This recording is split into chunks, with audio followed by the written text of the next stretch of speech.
ശ്രീലങ്കയ്ക്ക് നമുക്ക് ഇനി ഒരു ടൂറിസ്റ്റ് വിസയിൽ നമുക്ക് ഇനി പോകാൻ പറ്റും. നമുക്കറിയാം ഈ ഒരു ശ്രീലങ്ക എന്ന് പറയുന്നത് ഇന്ത്യയുടെ ഏറ്റവും അടുത്ത് കിടക്കുന്ന ഒരു രാജ്യം കൂടിയാണ്. അതുപോലെ തന്നെ ഇന്ത്യയിൽ നിന്നുള്ള വിനോദസഞ്ചാരികളുടെ പ്രിയപ്പെട്ട ഒരു ലക്ഷ്യസ്ഥാനമാണ് ഈ ഒരു ശ്രീലങ്ക എന്ന് പറയുന്നത്. തൊട്ടടുത്തുള്ള രാജ്യം എന്നതിനേക്കാൾ കുറഞ്ഞ ചെലവിൽ നീണ്ട യാത്രയില്ലാതെ കിടിലൻ വെക്കേഷൻ ആഘോഷിച്ചിട്ട് മടങ്ങിയെത്താൻ പറ്റുന്ന ഒരു ലക്ഷ്യസ്ഥാനമാണ് ഈ ഒരു ശ്രീലങ്ക എന്ന് പറയുന്നത്. അങ്ങനെ നമുക്ക് ഇനി ശ്രീലങ്കയ്ക്കൊക്കെ ഒരു ടൂറിസ്റ്റ് വിസയിൽ വളരെ എളുപ്പത്തിൽ പോകാൻ പറ്റും. അതിനു വേണ്ടിയിട്ട് പല കാര്യങ്ങളും ഈ ഒരു ശ്രീലങ്കൻ ഗവൺമെൻറ് ചെയ്തിട്ടുണ്ട്. കൂടുതൽ യാത്രയൊക്കെ സുഖമാക്കാൻ വേണ്ടിയിട്ടാണ് ഇങ്ങനെ ചെയ്തിട്ടുള്ളത്. ഒരു വിസ സംവിധാനം ഈ ഒരു ശ്രീലങ്കൻ ഗവൺമെൻറ് അവതരിപ്പിച്ചിട്ടുണ്ട്. സോ ഈ ഒരു വിസേൻ്റെ കൂടുതൽ ഡീറ്റെയിൽസും അതുപോലെ തന്നെ ഇതിനെ എങ്ങനെയാണ് അപ്ലൈ ചെയ്യുക എന്നുള്ളതും ഇതിൻ്റെ കാര്യങ്ങളൊക്കെ ഞാൻ പറഞ്ഞുതരാം. കറക്റ്റായിട്ടുള്ളൊരു ഐഡിയ കിട്ടാനായിട്ട് മുഴുവൻ വീഡിയോ കാണാൻ ശ്രമിക്കുക. എന്താണെന്ന് നോക്കാം.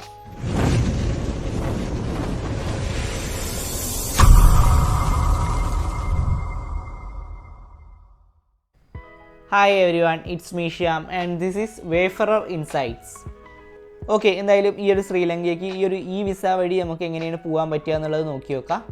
വിസ നടപടികൾ വേഗത്തിൽ നടപ്പാക്കാൻ വേണ്ടിയിട്ട് പുതിയ വിസ ഓൺലൈൻ പോർട്ടലും ശ്രീലങ്ക തുറന്നിട്ടുണ്ട്. വിസ ആപ്ലിക്കേഷൻ ഉൾപ്പെടെയുള്ള ബാക്കിയുള്ള കാര്യങ്ങളൊക്കെ ഈ ഒരു പോർട്ടൽ വഴി നമുക്ക് ചെയ്യാൻ പറ്റും. അതും വളരെ ഫാസ്റ്റായിട്ട് തന്നെ ചെയ്യാൻ പറ്റും എന്നാണ് ഇവർ പറയുന്നത്. ഇനി ഇങ്ങനെ ചെയ്യാൻ എന്താണ് കാരണം നോക്കി നോക്കുക. അതായത് ഈ ഒരു ശ്രീലങ്കയിൽ ഈ ഒരു വിനോദസഞ്ചാര രംഗത്ത് കൂടുതൽ വളർച്ച ഉണ്ടാക്കാൻ വേണ്ടിയിട്ടാണ്, അവിടേക്ക് കൂടുതൽ ടൂറിസ്റ്റുകൾ വരണമെന്ന് വിചാരിച്ചിട്ടാണ് ഈ ഒരു ശ്രീലങ്കൻ ഗവൺമെൻറ് ഇങ്ങനെ ഒരു പദ്ധതി ഉണ്ടാക്കിയിട്ടുള്ളത്. നമുക്കറിയാം ബേസിക്കലി ഒരുപാട് ടൂറിസ്റ്റുകളൊക്കെ ഇപ്പോൾ ഈ ഒരു ശ്രീലങ്ക ആ ഒരു രാജ്യത്തേക്കൊക്കെ വരികയാണെന്നുണ്ടെങ്കിൽ അത് അവരുടെ സമ്പദ് വ്യവസ്ഥയിലും വളരെ ഉയർച്ച ഉണ്ടാക്കും. ആ ഒരു ലക്ഷ്യം വെച്ചിട്ടാണ് ഈ ഒരു ശ്രീലങ്കൻ ഗവൺമെൻറ് ഇങ്ങനൊരു വിസ പോർട്ടൽ ഓപ്പൺ ചെയ്തിട്ടുള്ളത്. രാജ്യത്ത് നിലവിലുള്ള ETA എന്ന ഇലക്ട്രോണിക് ട്രാവൽ ഓതറൈസേഷൻ രീതിക്ക് പകരമായിട്ടാണ് ഈ ഒരു വിസ പോർട്ടൽ ഇവർ കൊണ്ടുവന്നിട്ടുള്ളത്. ഈ ഒരു ശ്രീലങ്കയ്ക്ക് ഒരു വിനോദസഞ്ചാരത്തിനോ അല്ലെങ്കിൽ എന്തെങ്കിലും ബിസിനസ് ആവശ്യങ്ങൾക്കൊക്കെ ആയിട്ട് പോകാൻ ആഗ്രഹിക്കുന്ന ആളുകൾക്കാണ് ഈ ഒരു മാറ്റം കൂടുതൽ പ്രയോജനപ്പെടുക, അവർക്കാണ് ഏറ്റവും യൂസ്ഫുൾ ആവുക എന്നുള്ളത് ഇവർ പറഞ്ഞിട്ടുണ്ട്. അതായത് വിമാനമാർഗത്തിലും അതുപോലെ തന്നെ കപ്പൽ മാർഗത്തിലും രാജ്യത്ത് വരുന്നവർക്ക് പുതിയ പോർട്ടൽ വഴി അപേക്ഷിക്കാൻ പറ്റുമെന്ന് ഇവർ പറഞ്ഞിട്ടുണ്ട്. ഇതിനായിട്ട് ഒരു വെബ്സൈറ്റ് ഉണ്ട്. ആ വെബ്സൈറ്റ് ഞാൻ താഴെ ഡിസ്ക്രിപ്ഷനിൽ കൊടുക്കാം.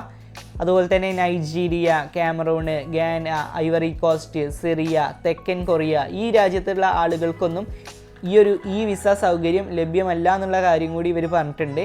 ഇവർക്കൊക്കെ ആ ഒരു രാജ്യത്തുള്ള ഈ ഒരു ശ്രീലങ്കൻ എംബസി വഴി തന്നെ അപ്ലൈ ചെയ്യണമെന്ന് ഇവർ പറഞ്ഞിട്ടുണ്ട്. ഓക്കെ, ഇനി എന്തായാലും നമുക്ക് ഈ ഒരു ശ്രീലങ്കൻ വിസ എങ്ങനെ നേടിയെടുക്കുക, ഇതിനെങ്ങനെയാണ് അപ്ലൈ ചെയ്യാൻ പറ്റുക എന്നുള്ളത് ഞാൻ പറഞ്ഞുതരാം. ഒരു വെബ്സൈറ്റ് ഞാൻ താഴെ ഡിസ്ക്രിപ്ഷനിൽ കൊടുക്കുക. അതായത് www.srilankanvisa.ik എന്നുള്ള വെബ്സൈറ്റാണ് കേട്ടോ. ഈ ഒരു വെബ്സൈറ്റ് പോയിട്ട് ഒരു അക്കൗണ്ട് ക്രിയേറ്റ് ചെയ്യണം എന്ന് ഇവർ പറഞ്ഞിട്ടുണ്ട്. നേരത്തെ അക്കൗണ്ട് ഉണ്ടെങ്കിൽ അതിൽ ലോഗിൻ ചെയ്താലും മതി. ഇതിൽ അവൈലബിൾ ആയിട്ടുള്ള ഒരു ഓൺലൈൻ ആപ്ലിക്കേഷൻ ഫോം ഉണ്ട്, അത് പൂരിപ്പിക്കാൻ പറയുന്നുണ്ട്. അതുപോലെ തന്നെ അതിനുശേഷം നമ്മൾ തുടർന്ന് നിങ്ങളുടെ പാസ്പോർട്ട്, അതുപോലെ തന്നെ ഈ ഒരു സമീപകാലത്ത് ഈ ഒരു റീസെൻ്റായിട്ട് നിങ്ങൾ എടുത്തിട്ടുള്ള പാസ്പോർട്ട് സൈസ് ഫോട്ടോ ഇതൊക്കെ അപ്ലോഡ് ചെയ്യാൻ പറയുന്നുണ്ട്. അതിനുശേഷം ഈ ഒരു വിസയ്ക്ക് ഇതിൻ്റെ ഒരു ഫീസ് ഇവർ പറയുന്നുണ്ട്, അത് നമുക്ക് ഓൺലൈനായിട്ട് അടയ്ക്കാൻ പറ്റുമെന്ന് പറഞ്ഞിട്ടുണ്ട്. അത് അടയ്ക്കുക. അങ്ങനെ നമ്മൾ അടച്ചിട്ട് അപ്ലൈ ചെയ്യുകയാണെന്നുണ്ടെങ്കിൽ നമുക്കൊരു അപ്ലിക്കേഷൻ നമ്പർ ലഭിക്കുന്നവർ പറയുന്നുണ്ട് കേട്ടോ. ഈ ഒരു അപ്ലിക്കേഷൻ നമ്പർ വഴി നമുക്കിതിൻ്റെ സ്റ്റാറ്റസൊക്കെ അറിയാൻ പറ്റും. ഈ ഒരു വിസേൻ്റെ സ്റ്റാറ്റസൊക്കെ നമ്മൾ അപ്ലൈ ചെയ്തതിൻ്റെ അതിൻ്റെ ഫുൾ സ്റ്റാറ്റസ് നമുക്ക് അറിയാൻ പറ്റും. പിന്നെ നമ്മളുടെ ഈ ഒരു വിസ അപ്രൂവ്ഡ് ആവുകയാണെന്നുണ്ടെങ്കിൽ പിന്നെ നമ്മളിത് പ്രിൻ്റ് എടുത്തിട്ട് നമ്മൾ സൂക്ഷിക്കണം എന്ന് ഇവർ പറയുന്നുണ്ട്. പിന്നീട് ശ്രീലങ്കയിൽ എത്തുമ്പോൾ ഈ ഒരു കോപ്പി, നമ്മൾ ഈ പ്രിൻ്റ് എടുത്ത കോപ്പി ഇമിഗ്രേഷൻ ഓഫീസിൽ കാണിക്കണം എന്നും ഇവർ പറയുന്നുണ്ട് കേട്ടോ. ഓക്കെ, ഇങ്ങനെയാണ് ചെയ്യുക. അതുപോലെ തന്നെ ഒരു കാര്യം കൂടി ഉണ്ട്, നമ്മളിങ്ങനെ ശ്രീലങ്കയ്ക്ക് പോവുകയാണെന്നുണ്ടെങ്കിൽ ഇതിൻ്റെ റിട്ടേൺ ടിക്കറ്റ് അടക്കം നമ്മൾ എടുക്കണം എന്ന് ഇവർ പറയുന്നുണ്ട്. ആൻഡ് ഇതിൻ്റെ ഡീറ്റെയിൽസ് ഫുള്ള് നമ്മളുടെ കൈവശം സൂക്ഷിക്കണം എന്നും ഇവർ പറയുന്നുണ്ട് കേട്ടോ. സോ അങ്ങനെ ഈ ഒരു ശ്രീലങ്കയ്ക്ക് ഒരു ടൂറിസ്റ്റ് വിസയിൽ ഈ ഒരു വിസയിൽ എത്തിപ്പെടാൻ ആഗ്രഹമുള്ളവരൊക്കെ ഈ ഒരു മാർഗം ട്രൈ ചെയ്യുക. ആക്ച്വലി ഇത് ടൂറിസ്റ്റ് വിസ ആയിട്ട് മാത്രമല്ല, ഒരു ബിസിനസ് ആവശ്യങ്ങൾക്കും പോണ ആളുകൾക്ക് ഇത് യൂസ്ഫുള്ളാണ്. സോ ആവശ്യമുള്ള ആളുകളൊക്കെ ഈ ഒരു വിസ പ്രയോജനപ്പെടുത്തുക. അതുപോലെ തന്നെ ഇതുപോലുള്ള കൂടുതൽ ഇമിഗ്രേഷൻ വിസകളെ കുറിച്ചിട്ടും, അതായത് ജോബ് ഇൻഫർമേഷൻസ്, ടൂറിസ്റ്റ് വിസകൾ, പിന്നെ സ്റ്റഡി അബ്രോഡ് ഡീറ്റെയിൽസ് ഒക്കെ പെട്ടെന്ന് കിട്ടാനായിട്ട് ഈ ഒരു ചാനൽ സബ്സ്ക്രൈബ് ചെയ്തിട്ട് സപ്പോർട്ട് ചെയ്യുക. എൻ്റെ സെക്കൻഡ് ചാനലിൻ്റെ ലിങ്കും ഞാൻ ഡിസ്ക്രിപ്ഷനിൽ കൊടുത്തിട്ടുണ്ട്. ദയവായിട്ട് അതും കൂടി ഒന്ന് സബ്സ്ക്രൈബ് ചെയ്തിട്ട് സപ്പോർട്ട് ചെയ്യുക.